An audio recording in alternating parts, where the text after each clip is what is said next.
What's up, guys? Danny here, back at Mullins Raw Fitness. Today, we're talking about the infamous syndrome. We all deal with it. Most of us deal with it.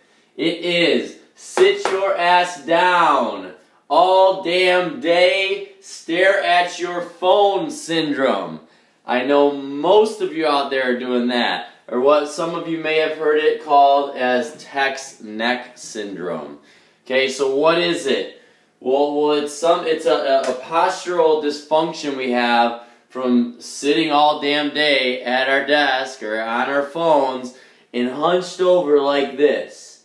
Okay, the text neck is actually developing its own name. It is becoming very, very common. Okay, so what is it? What's the problem with it? Well, what we see is when we do this and we constantly tell our nervous system to stay in this position for long periods of time, 2, 4, 5, 6 hours a day, eventually we start to do this more and more. Your mother ever told you, don't sit like that, you're going to get stuck. Well, it's true for this. Okay? And when we do this, it causes tremendous stress on the body. I know you can't see my whole body, but as my head comes forward, my shoulders droop down, my pelvis tucks under, and I'm putting a tremendous amount of load throughout my body. If I'm in homeostasis, if I'm standing up with good postural alignment, my ears, shoulders, hips, knees, and the back part of my ankle are all in line with each other, it's very effortless and it's very easy for my body to hold myself upright. But now once I start getting text neck syndrome, I start slouching forward and I'm putting tremendous amount of stress on my entire body from head to toe.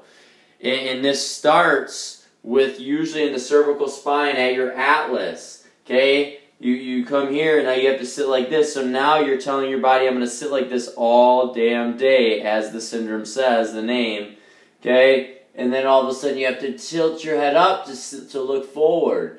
Okay, this puts a tremendous amount of load and stress on the cervical spine and eventually the neck flexors, all these neck muscles, and it becomes very, very, again, stressful on the body, stressful on the posture.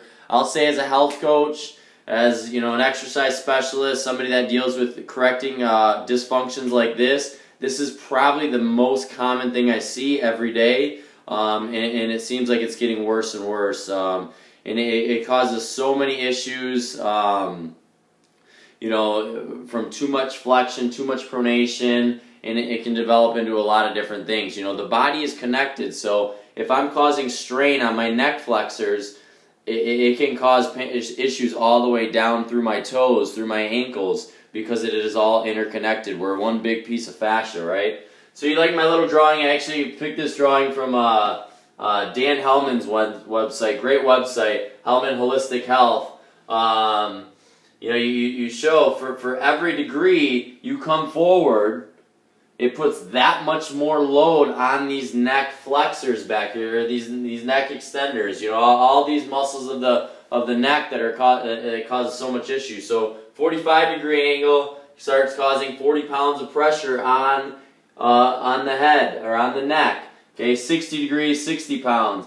About 75 degrees, about 70 pounds. I mean, that's like having a small child sitting on your neck all day long, and then we wonder why we have neck issues, shoulder issues, because that's constantly happening all day long.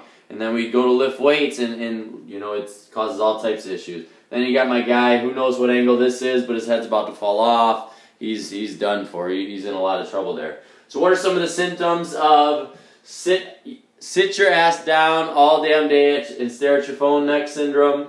Pain, especially in the neck, the back, the shoulders, the hands, the fingers, the arms, elbows. These are all common symptoms in the fascia of the neck, the muscles up here and back here.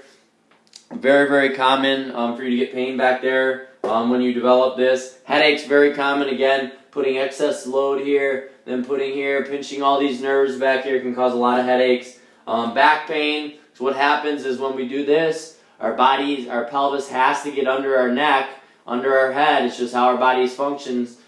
Now all of a sudden I'm losing, and I'm losing all my curvature of my spine.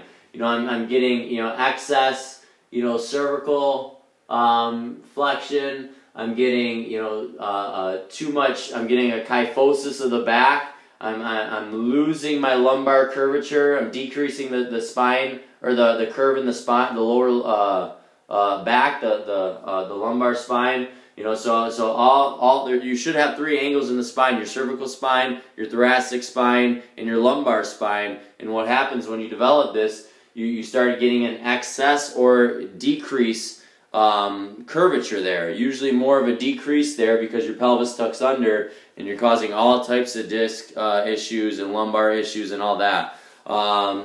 So that's what we'll see there. And the effects, what can this cause? This is only a very few amount. There's way more things that can happen here, and it's a lot more in depth than that, you know. But arthritis, very, very common. Again, all that pressure, all that flexion, that pronation, getting back into the fetal position. Every time you go to run now in this position, your legs are probably pronating. You're causing a lot of knee issues, joint issues. You're developing shin splints, and it just goes up and down the chain.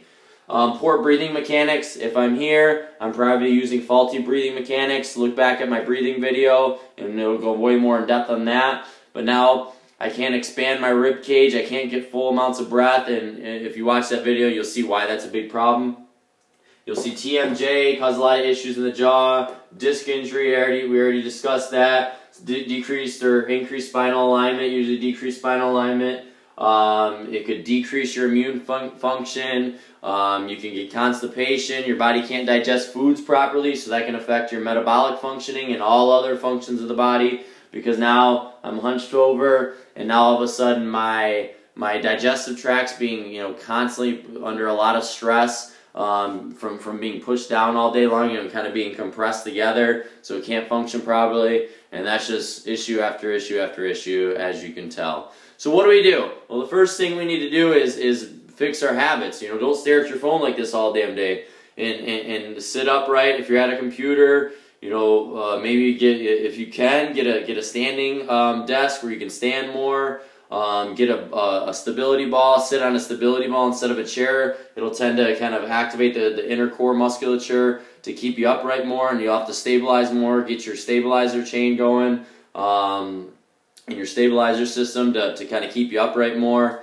Try different things when you read. You know, sit back more. Put a book on a high shelf or high table. Lay down if you have to. I don't care. Whatever. Just being conscious is half the battle. So be conscious of that. And then what you can do is you can use little self-myofascial release tools. This is a lacrosse ball. You can use a tennis ball. What I usually do is I'll go in between a doorway, and with my head in between the doorway, and I'm right on the edge of the door, and I'll roll up and down here on the wall through the neck, and then I'll even get back here and lay on it, and you'll feel a lot of knots, adhesions. Tell the nervous system to calm that area down. Say, okay, relax, relax, relax, okay? And work through that neck, all those areas in there. And then what you want to do is you want to stretch it after. So you can do one where your arm's straight out or grabbing onto something. Good posture, tilt our head directly to the side. Hold 30 to 60 seconds. If you have more of an issue with this, you know, do 2 or 3 sets of 30 to 60 seconds. Then you can sit up tall and look directly to the side. You want to stretch out all those tight and overactive muscles. And the other one, you know, our upper trapezius, sternocleidomastoid, all these muscles, you know, get really, really tight. And also our pec minor here. So sit in a doorway, okay, push against it without shrugging your shoulders, because that's just causing the problem to be even worse. Shoulders down and back.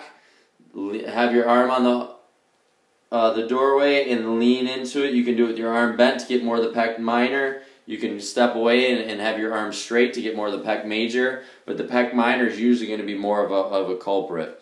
So that's it, guys. Talking about our text neck syndrome, the causes, the problems, the effects, what you can do to change it. Go out there, stop watching this video, sit up tall, and I'll see you next time.